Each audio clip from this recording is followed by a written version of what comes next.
এক দেশে ছিল এক সাহসী রাজকুমার আরিয়ান। একদিন সে শুনল পাহাড়ের ওপারে এক জাদুর ঘোড়া আছে, যার গা সোনার মতো ছলমল করে আর যে উড়তে পারে আকাশে।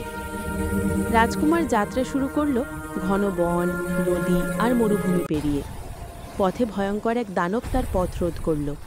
আরিয়ান তলোয়ার তুলে বলল, আমি ন্যায়ের জন্য লড়ি।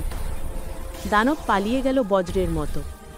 শেষে এক পাহাড় চূড়ায় সে পেল সেই সোনালি ঘোড়াকে, শিকলে বাঁধা। রাজকুমার শিকল কেটে মুক্ত করল ঘোড়াটিকে।